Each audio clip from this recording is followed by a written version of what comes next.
Hi, everyone. Welcome back to the Unleashing Potentials podcast. So, joining me today is Shelby Perry. Shelby, welcome. Thank you so much for having me, and it's nice to meet you today. You too. How are you?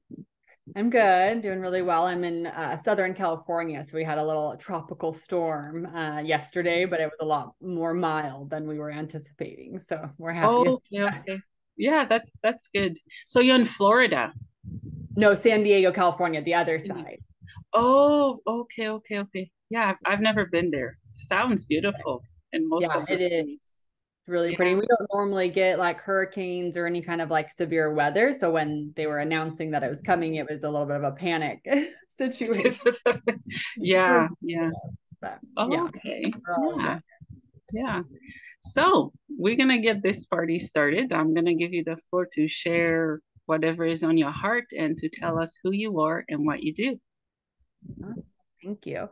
Well, as Bernadette said, my name is Shelby Perry, and I run a business. I'm a CEO of a company called Eyehesive. And how it all started, it originally just started as a community platform, which it still very much is that, but it was just a space for people to share their stories of how they lost vision or became visually impaired.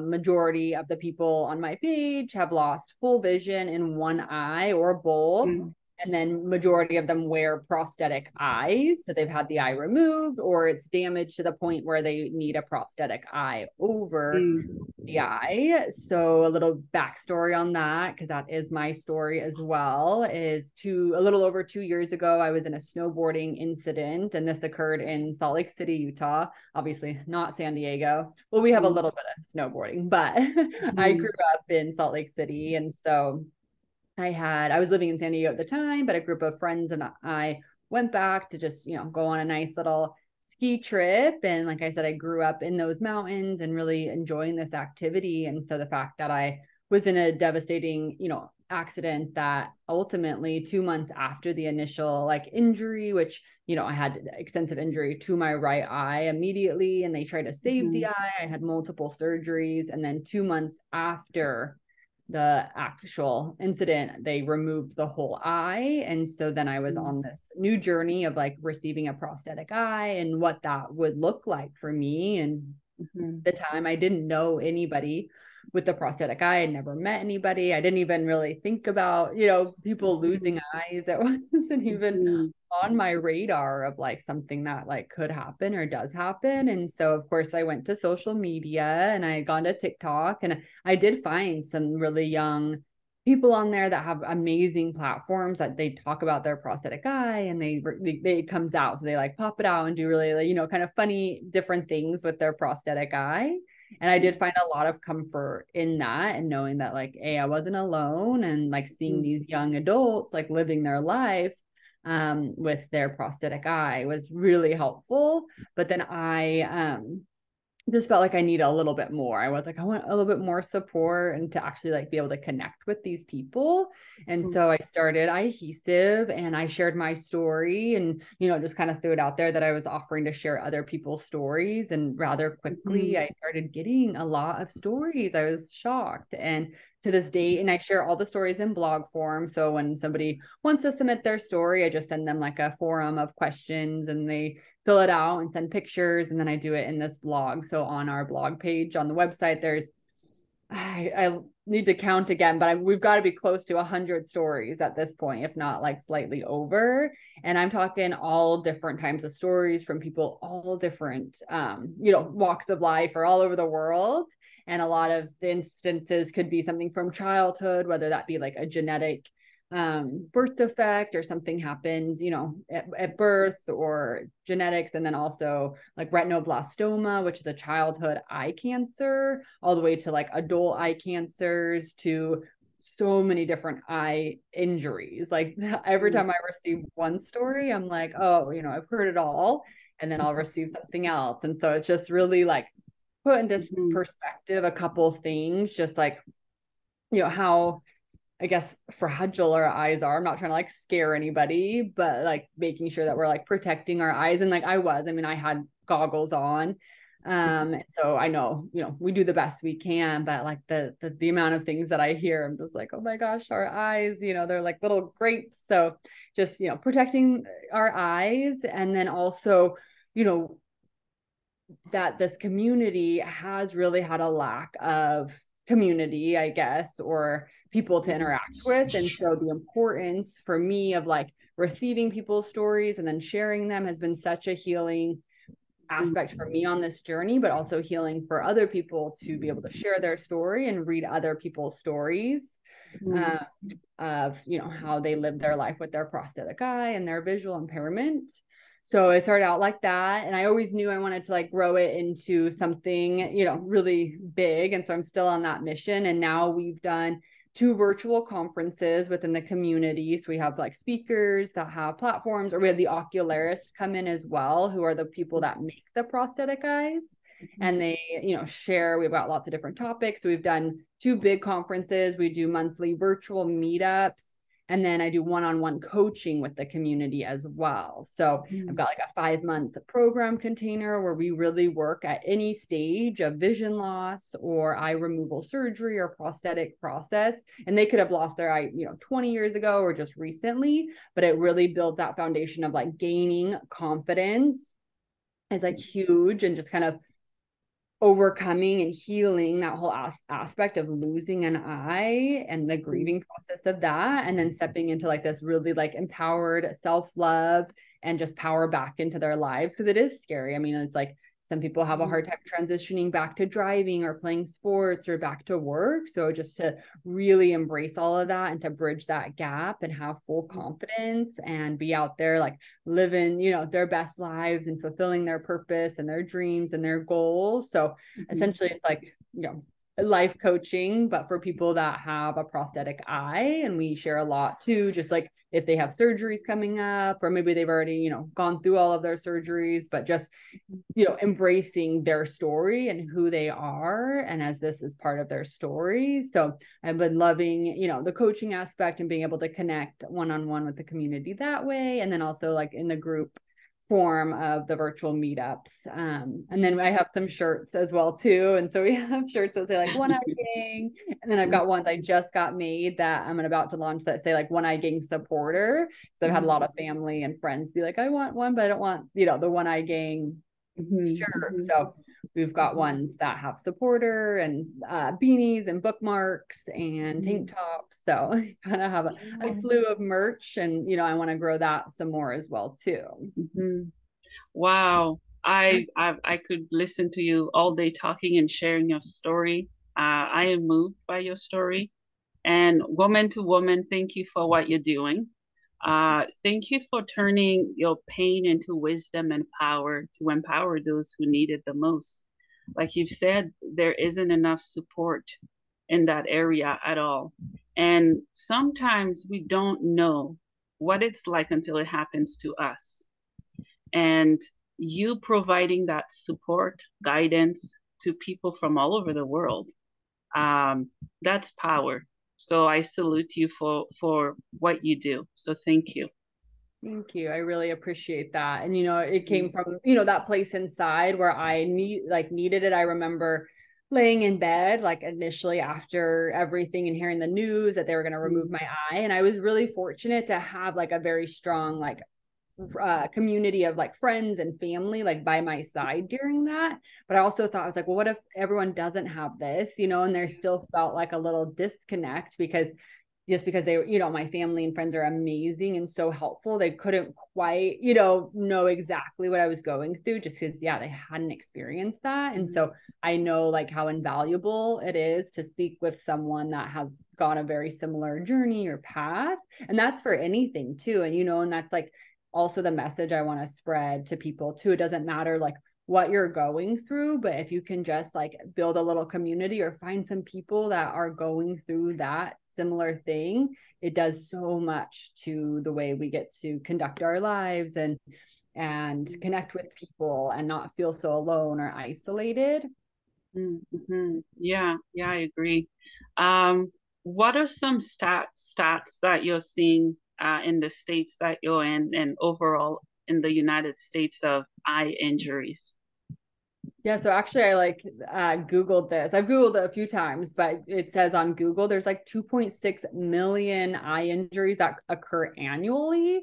And so Wow. my incident happened in 2021. So I always feel like I was, Mhm. you know, part of that statistic, you know, in that year. And a lot of injuries don't always equate to having an eye removed. So it could be just like potential vision loss or blurred vision, or just for a, Mhm. you know, maybe surgeries can repair the vision. So not all eye injuries. I'm not the 2.6 million, you know, resort or end up in eye removal to eye prosthetic eye. Mhm. But definitely could even equate to limited or low vision in that eye. And if you have limited or low vision, they do leave the eye. Like the majority of the time, they want to try to keep any vision that you have just going. So, Mhm. but it is a new way of living. So if you've got like two perfectly good working eyes and you have an incident where it still limits some of the vision in one of your eyes, like there is an adjustment period to that as well. Mhm. Mhm. Yeah, yeah, I agree. Um, what would you like to see, in your opinion, within the community that you're building around the world, whether it's in the States as well? How would you want those in power who's making decisions to hear your story? Yeah, I just think, like I said, that community aspect and bringing people together, you know, it's like it can occur in any community. And I think it's Mhm. so important to be happening, you know. And so it's like I love to also like just lead by example or to show what's possible. So even if you haven't lost an eye, but maybe you had some other sort of injury or loss of limb, or you've gone through something or chronic illness, you know, and we see this on social media as well. I'm just, you know, I would love for people to be out there like creating their own communities and like finding people and sharing stories, you know, if that's, I Mhm. know it's not for everybody, but if you have that little like fire inside of you where you have a story you want to share and you want to build a community, like it is possible. And it's just like kind of putting yourself out there can be a little scary. And I, you Mhm. know, and I majority get like really positive feedback from people all the time that are just, you know, love what I'm doing and so inspired by what I'm doing, and that the communities help them so much, you know. And then 1% every once in a while I'll have somebody that's a little negative or not so kind, you know. And so I know that's what people can be afraid of, especially in the online world, especially when we're dealing with like communities or Mhm. opinions or being a thought leader. And it's just like to continue to resort back to that 99% of people you are helping and that are supportive and that do Mhm. love you. Mhm.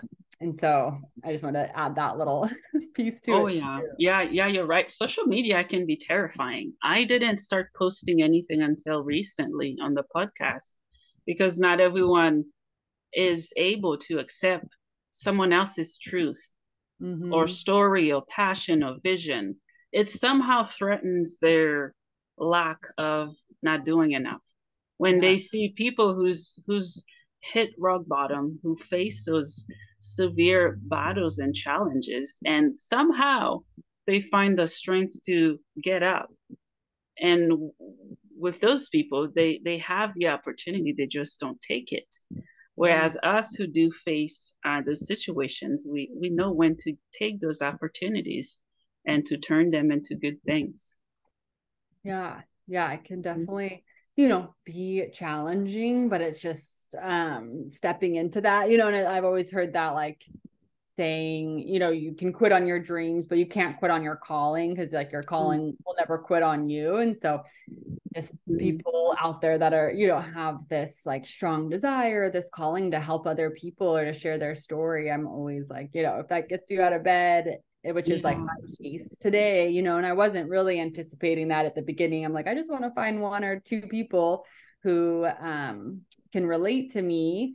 But Mm-hmm. it's turned into so much more than that, you know. And it's like a huge community, and it literally gets me out of bed today. And I would never have anticipated that at the beginning, or if I had like given up anywhere along, you know, the middle to get to here, you know. And there's still a lot that I want to do, and there's future goals and growth I see for Eyehesive and for the community. So I just have to keep believing ahead that I'm Yeah. gonna get there, and it's Yeah. all worth it. And Yeah. the people I'm helping are the ones that matter most. Absolutely. Yeah. So what was life like prior to your injury and after?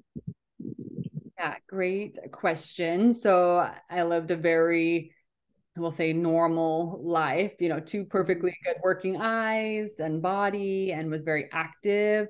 I did snowboard a lot. I teach yoga, and I still teach yoga too. And mhm, I still went snowboarding. So I'm like slowly getting back into everything I once loved. mhm, I'm mhm, totally capable, I know, of doing anything I want.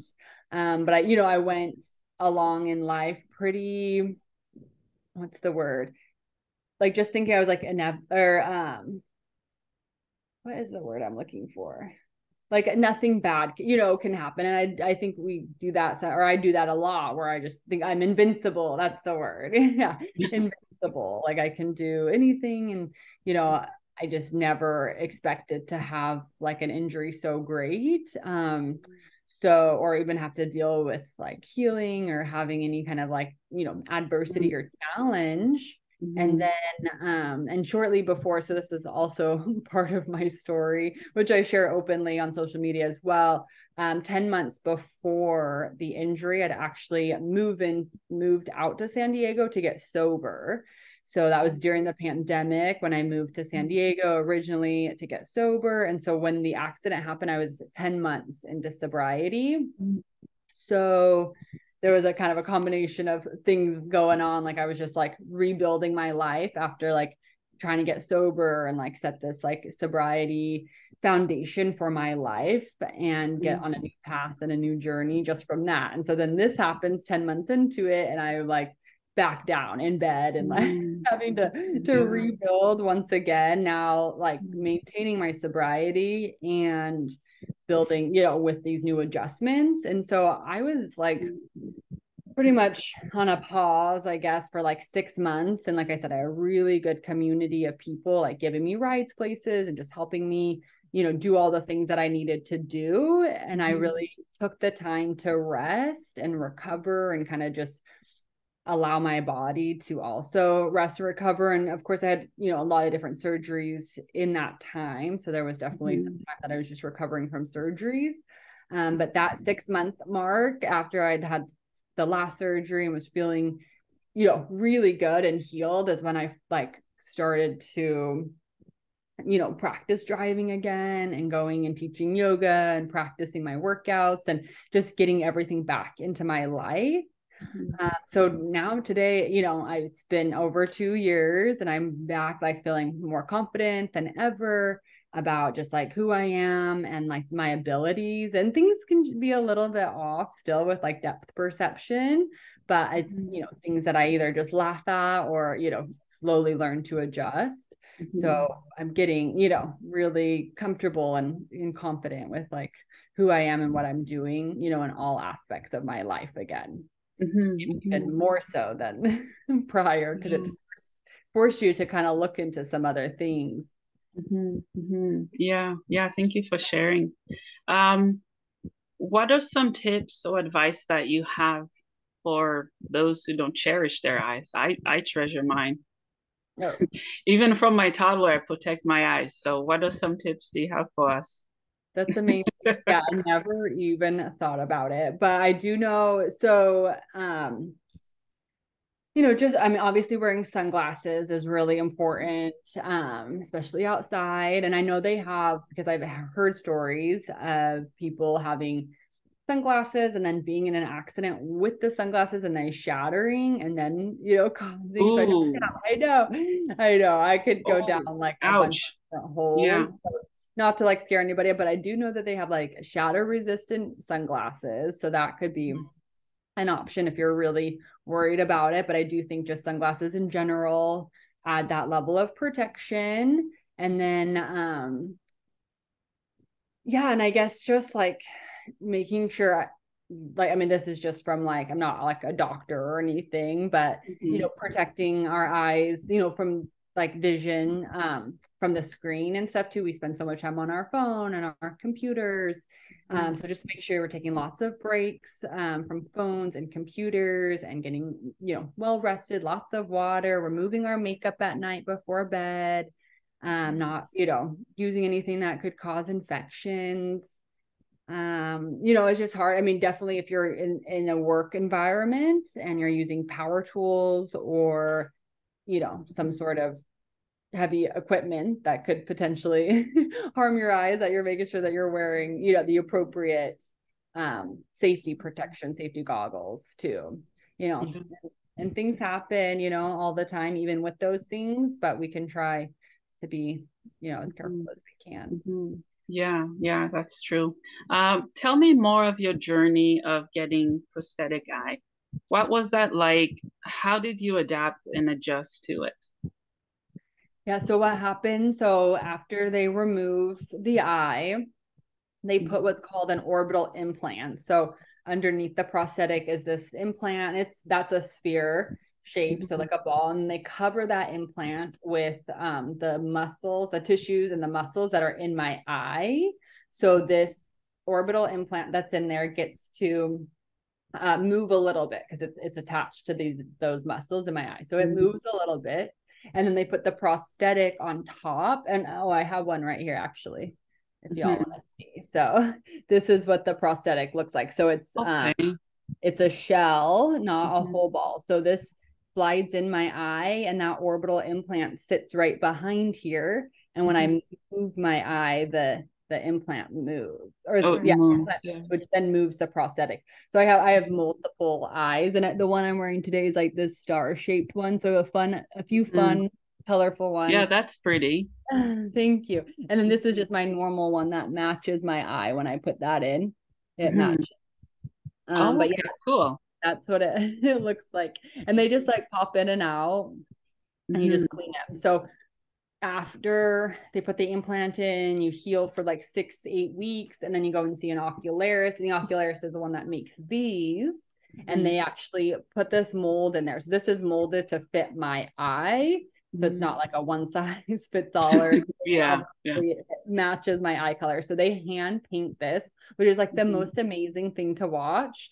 But Mhm. with like little teeny, brushes, they hand paint all of it. They like put all the veins in there and make it, Wow. all the colors. I Mhm. know it's quite amazing. And then so that takes every ocular is a little bit different, but I think that's like a Mhm. four for my oculars. It was a 4 appointment thing. So I had to go 4 times for them to like make the mold, to shape the mold, to paint the mold, to cure it, and then get it all ready for me to take home.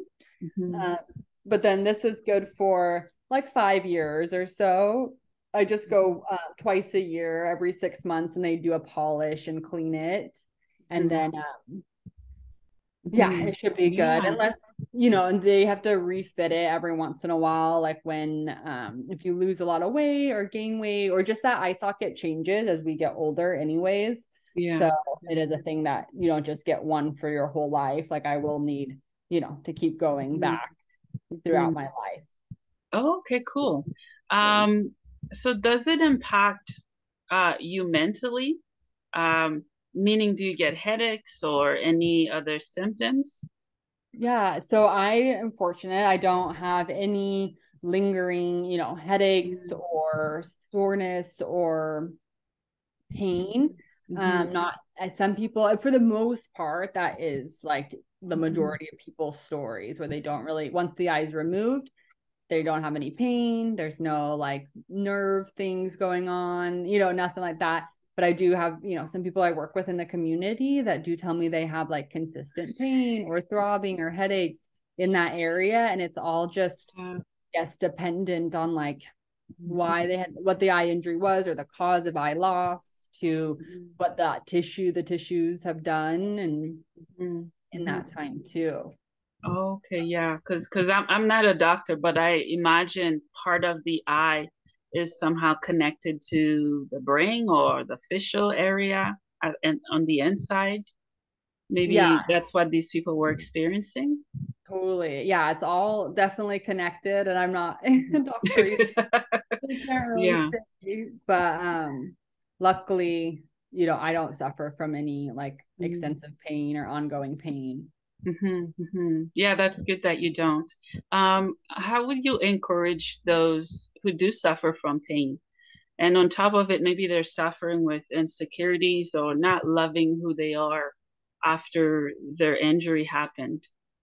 Yeah, definitely. So when it comes to pain, I mean, just making sure, and I've had to do this for myself over the course of the years, is like, talking with my doctor regularly and being really open and honest about, what I'm going through. And then also Mhm. getting like a second opinion sometimes. Like I've actually a couple different times went and got second opinions from other Mhm. ocularists or other doctors just to be certain that just for my peace of Mhm. mind. And like sometimes they did recommend different things, which did help or didn't help. So Mhm. if there is a possibility to go get a second opinion or to talk to more doctors, I think that's great. Also talking to other people in the community. So I always try to connect people in the community that have like really similar stories. So for Mhm. instance, I did have these two girls that had both told me that they were experiencing, ongoing pain in their removed eye. And I'm like connected them together. And maybe they could share something with one another that would help each other or like their experience or just knowing that they weren't alone. And that goes, kind of with all things across the board again, too. Um, Mhm. and asking for help, I know how hard that can be for most of Yeah. Yeah. to put down some of our ego or I can do it myself or I'm fine or I got this to like, Mhm. hey, I'm not feeling so great, like I need Mhm. help, and really asking for help to anyone that that could even lend a listening ear to advice to actually having maybe some potential answers too. Mhm. Mhm. Yeah.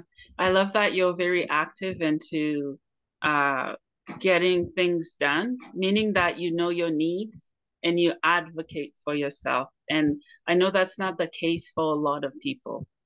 They feel that when they speak up, it's rude or it depends on their upbringing or how they view things, right?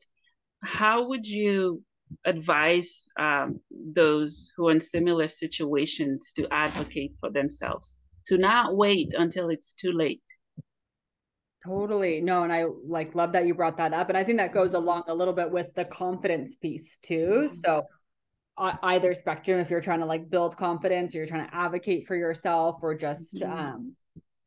grow those aspects. So I didn't always advocate for myself. I always was like more shy and timid and I never wanted to like bother anybody or make a big deal. My whole thing was like, oh, like I don't want to make a big deal about this. Like I'm fine, like just suffering in silence, and I Mhm. like Mhm. just had that mentality. And so in order actually, and so for my confidence too, it's like I had really low self-confidence growing up Mhm.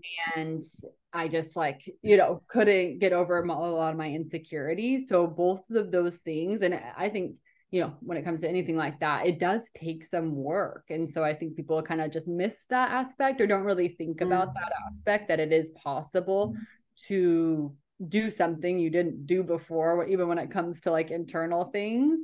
Mhm. So when it comes to advocating for yourself, I think what's really important is just getting clear. And I do this a lot with people in the community. So writing down like a list of questions or really what is bothering you and I know it seems so simple sometimes, but I think we go into the doctor's office, we have all this stuff on our head, like on our mind, but then if we're not clear on like, okay, so this hurts and the more like if you could do a timeline too, I think it's important. So it's like, okay, so on, whatever the date is, I had pain from this time to this time. And on this day, I had pain from this time to this time. And you could even find, similarities in the times and maybe what you were doing. And that could help like come to some answers. So I think the more that we kind of put this stuff on ourselves, the better we can advocate for ourselves. So Mhm. you're really clear with like I have all these questions or all these concerns or this is like my timeline of my pain or what I'm experiencing.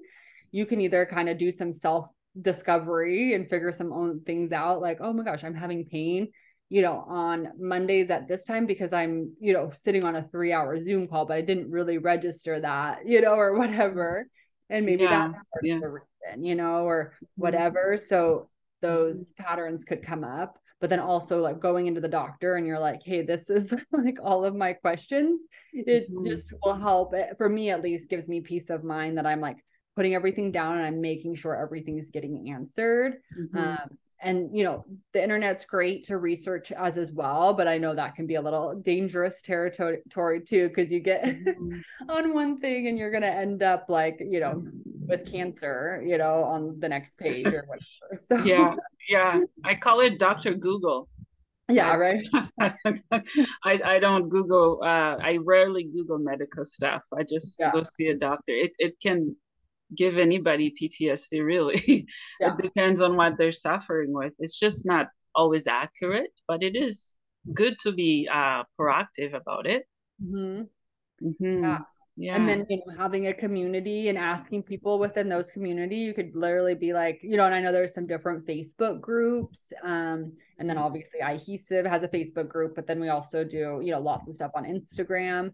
And it's just like, asking those questions out in the group as well too, but just really having the confidence to ask these questions, even if it's scary, and that helps build confidence too. So, and that's the kind of the confidence piece. So for me, if you're trying to build confidence, and this is what I've had to do, because I didn't naturally have this, but it was like doing little scary things like every day. So like this podcast, like, things like that can be really scary and intimidating to put yourself out there and to talk about what you're doing, or even doesn't have to be podcast scale, but like to your neighbors or to someone you meet at the grocery store, just like saying hi or introducing yourself to a stranger, or, making a social media post or whatever it is, like trying a new activity, like going to like a kickboxing class. So it's like doing these little teeny scary things. And I try to do one every single day, which I know sounds like a lot, but if you kind of like write that, like search them out, they come up like a lot easier, and that helps me to build my confidence. So whether it goes really well, maybe I have like a bad experience, but I still did it, so I'm like, okay, that builds my confidence, and or being on the dating apps, or whatever it is, if wherever you're at, it's just like having that like, okay, I did it, I can do it again, and maybe I'll do it differently because I learned this. The second thing I do when it comes to confidence, or again, advocating or any of this stuff, is that community. I talk to people, I ask for help, and I just really try to surround myself with people that are already confident. And I'll even ask, like, how are you so confident? Like, what works for you? How did you get from point A to point B? And I love hearing what people do for their own like self-confidence or whatever they're doing to achieve what they're trying to get to. So being surrounded by people that are confident. And then the third thing is just like what I call thought work, or really recognizing the thoughts in my head. Because if I can recognize what I'm thinking and my thoughts are really like low confidence or low self-worth, or that I shouldn't be advocating for myself, or I'm not worthy of this, and this, which are very common thoughts I have in my head. If I don't recognize that and be like, wait a minute, like these thoughts aren't serving me, like what can I choose instead? And then I immediately, start to redirect my thinking. And it dips in and out every day, but it's like, I try to wake up every morning and I'll do like a little gratitude list, and I'll, write down 3 thoughts that I want to have, like, to really embody, like that are in like self-love and empowerment rather than like fear.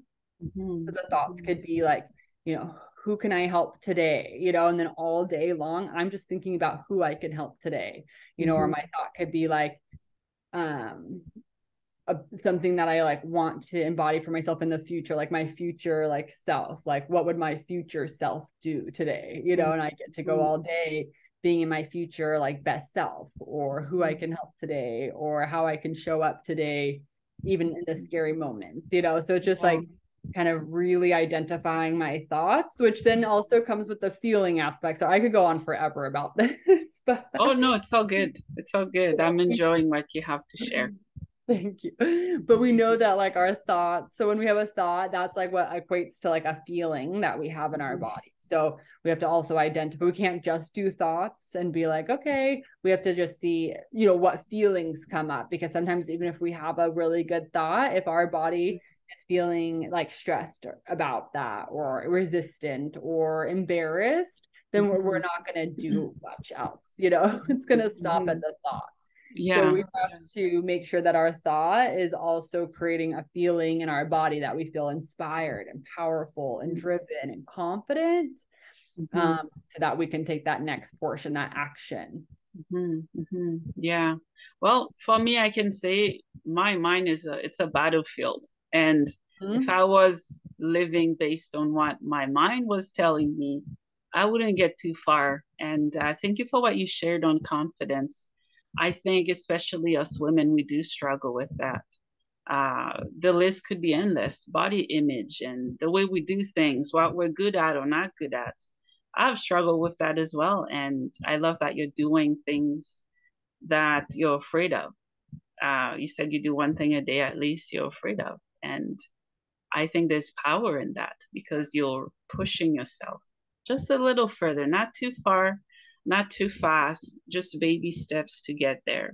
And I think when we slow down as we process and grow through life, that's when we find bliss and awareness in what we do and in who we are.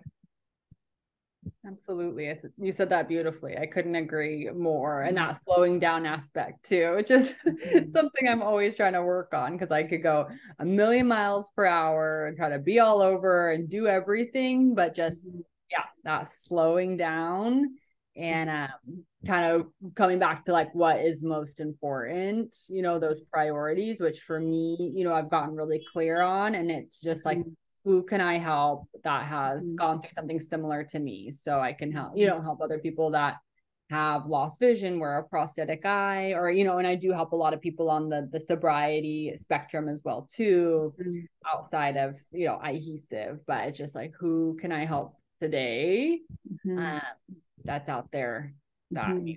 Yeah, yeah. You're helping me. That's why I wanted you to be on the podcast.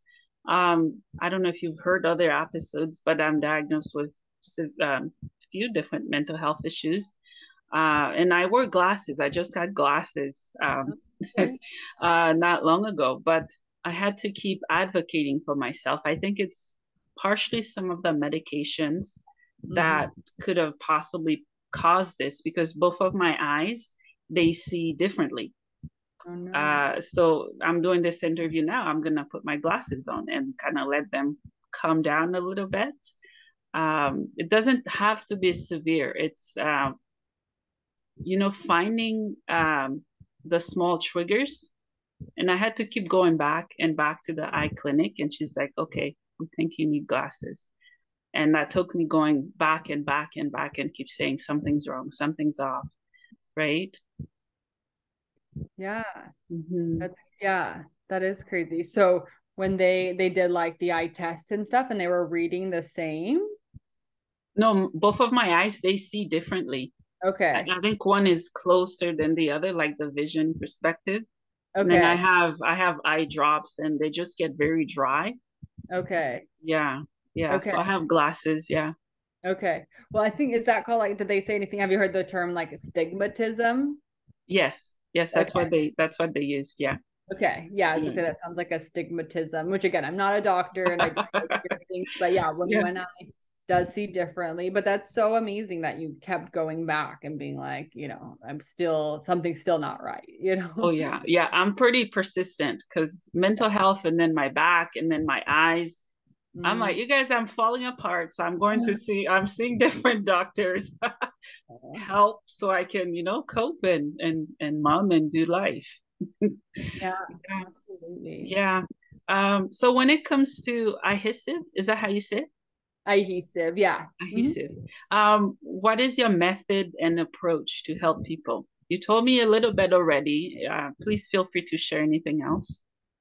Yeah, so we have, yeah, the community aspect, like just following along on social media, I think is really valuable, just that alone, because everything I post, I try to, again, give like confidence, tips or advice or dating tips and tricks, or just whatever I see in the community. I try to put that into like all my messaging and just try to give out a ton of free. I try to use social media as like literally free place to share valuable Mhm. information. Like, that's my whole thought process behind Mhm. social media too. I'm like, this is amazing. It's a free Yeah. platform. I can just share really valuable stuff to give out to people for free. And so following along on social media is great. And then I definitely recommend, if anyone, loves the mission or has a visual impairment, prosthetic eye, I do weekly emails as well too, which that's where I also love to, share lots of stuff. But then the virtual meetups where we just come together once a month, and then my coaching container. So I just have a one coaching container. It's a 5-month coaching program where we do meet weekly. And that, like I said, we go really dive into whatever. And it's different for every person just because it depends on where they're at. I mean, it's always 5 months. It's always meets weekly. But the kind of the areas we touch on can be adjusted a little bit just depending on where they're really at. So my main focus when we're in the coaching is to make sure that I love to make sure that they have like a really good support system around them. And then it's just like building that confidence and all the ways we can build confidence. I love to make sure that we're finding like their true mission or purpose in life, and like setting goals and fulfilling those goals. And then just the self-love aspect is huge as well too. So they're not only gaining all that power back in their life, but they also feel really confident and in like self-love, and that's like a priority to them too, to take care of themselves. Ooh, self-love. Yeah. Yeah, it's an easy, powerful word, to be honest. I think all of us struggle with that. And when we are sick, at times, at least in my case, it's harder to find that love to give to myself. How do you keeping on and keep finding that love, not only for yourself, but for those you're inspiring? What's your secret? That is a great question. And actually, this is probably one of my number like one little secrets is so I use Google Calendars because I have to keep track of everything or I forget everything. And so I use the calendar, for work, for appointments, for I pretty much put everything in the calendar, but I also schedule in my self-love. So I make sure that all of my workouts are in the calendar. So I know when I'm working out, and it's really easy, or it's easier for me not to miss one because it's in there and I don't have anything else scheduled in that time.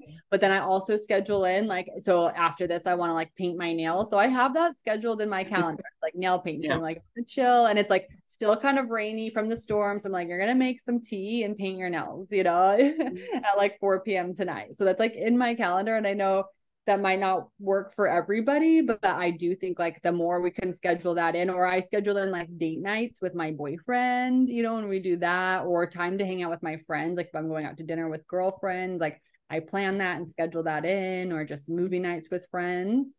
So that really helps and gives me things to look forward to. But then I think a big portion is the way that I start my day and the way that I end my day. So it doesn't have to be super long or intense, and everyone has a little bit different.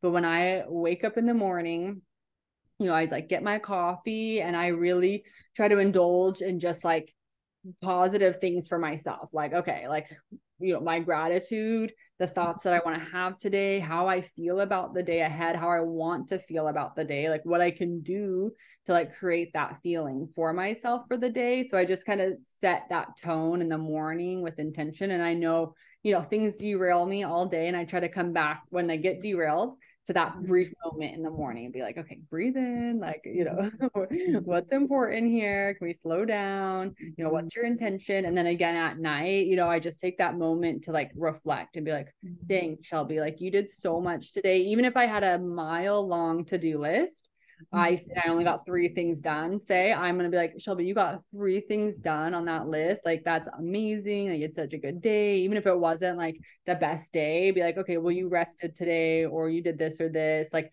just try to pull up all those wins again, and just make sure that I was, being of service all day. I was just being really loving and caring. And if there was a time in the day that I wasn't being loving and caring, and maybe I hurt someone's feelings, or I said something, or I wasn't being like my true authentic self, then I know that maybe I need to go make an amends, or I need to like make that situation right, so that I'm not living with these built up, feelings of like worry. So just those brief moments at the beginning and end of the day. And that's part of the stuff I do in the program too, because once we start to kind of do that, it just gives us more self-love for ourselves, because we can be, you know, celebrating our wins. We can set our day the way we want to. We can make sure that we're just living in that full, you know, it doesn't have, it's never going to be perfect either, but we can just, you know, there's a lot more I could go into, but I'm trying not to just talk y'all ear Yeah, off. it's all Those good. are the things. So scheduling in the self-care for sure, all the way down to like, if you like to meal prep or you like to read a book or crochet, like put that in the calendar. Cut out, you know, 5 minutes at the beginning and end of your day. And I like to journal and write down some of those thoughts too. And then, of course, you know, I think physical activity is huge too, like either going for walks regularly, working out, yoga, for self-love and care. Yeah, that's awesome. Sounds like you're savoring every moment in life. Savor it. That's awesome. And that's how I think it should be. When it comes to self-care, I think there may be a lot of myths that may needs to be debunked. Obviously, it's different for everybody, but I think all of us have the potential to practice self-care and to know what to tweak out of our self-care, right? What are your thoughts? Yeah, I definitely agree. And I guess there's a difference between, like, a little bit of difference between self-care and self-love. So self-care is like, you know, working out and painting your nails, like doing things that actually, you know, do help contribute to your self-love. Because when I feel better about, you know, the way I'm moving my body. Sorry, they're mowing the lawn out there. Can you hear that? Mm-mm. Okay. All right. Just wanted to make My sure. my thoughts are probably louder than the Yeah, right. yeah, no, it's all good. It's all good. Okay. So yeah, so the self-care and then the self-love, that's like more the internal. So the way we talk to ourselves and the thoughts that we have about ourselves, and the words that we say as well. So just knowing a little bit of difference and like maybe where, because we can pour, I think a lot of us are more easily to pour into the self-care activities and like doing more and doing the outward thing than like the inward thing. So kind of just knowing what needs to be looked at. And then what was you had another part of your question. Now I'm forgetting. Do you remember what? It was about, I think, practicing self-care. Yeah. Yeah. See, my mind, it Go, comes and and that's goes. okay. Yeah, how people can practice it, and because all of us get the same amount of time each day. Yeah. They have similar lives. I'm a mom. There might be other moms. Doesn't mean they have the same structure in their day. I'm very similar to you. I write things down and I have a plan, and that's how it goes. Without plans, my brain it doesn't know what to do. What's happening? It just doesn't know. Totally. And I think majority of people, we just, whether we like to admit it or know it, we do strive better when we're a little bit more routines. And I have people tell me, like, because when I'm like schedule everything in, they're like, oh my gosh, that's going to take away so much of my free time. And I don't like to be that structured or that rigid. But once they start doing it, and I was kind of like that before, they find that they actually have more time because they're not constantly like going back and forth, like, okay, when am I going to do this? When am I going to wash the car? Like, and then waiting and waiting, and then they're wasting time in between. It's like, I'm going to wake up in the morning and I'm going to do this. I'm going to wash the car this time. I'm going to work out at this time. I'm going to grocery shop at this time. And my whole day is then done, like scheduled out and done by 4 p.m. And I have the rest of the evening to hang out, do whatever, you know, I want. So it ultimately gives us more time. It's hard to like believe that at first until you start utilizing it. But you get more time in the end because you're wasting any time in between because you know what you've already done, what you need to do, and then what time you really have free time. Yeah, you're right. So before I let you go, do you have any final thoughts or anything we didn't touch on that you'd like to talk about? Yeah. And so I know we went on like a random little tangents on like Oh no, self-care it's all good. and so but I appreciate you just, allowing the conversation to go where it went Hmm. today. And, Hmm. for the work that you're doing, I think it's so important to just be out there like sharing this stuff. And it's just like our listeners or people following are, the people that are looking for these messages. It's like you're always like in the area of the right people at the right time. I'm like a big believer in that too. So yeah, I love that our paths like crossed the way it did and that we were able to connect. And hopefully someone out there listening is going to get something from this at this time. So I just want to say thank you for that as well. And I just can't like strive enough like the importance of like really, building that community. And even if it's if, like you're starting a business and maybe it's like a business community, or maybe it's like you like to play volleyball and it's like a volleyball community. It doesn't have to be something like traumatic that you've gone through that you should find a community. It can literally be anything in your life. And then and if there's someone out there listening that's looking for a one-eyed community, Eyehesive, we have you. We're here for you. And I just really do strive too to have people, like we talked about, slowing down and really identifying like the thoughts and just like where can you change any thought that's not serving you to a thought that is serving you. So even if this thought about yourself is quote unquote true, like is that thought really serving you? And then most likely it's not if it's a negative thought, and like can you switch it to a more serving thought and then see what happens from there. Yeah, I love that. Where can my listeners find you if they'd like to get a hold of you?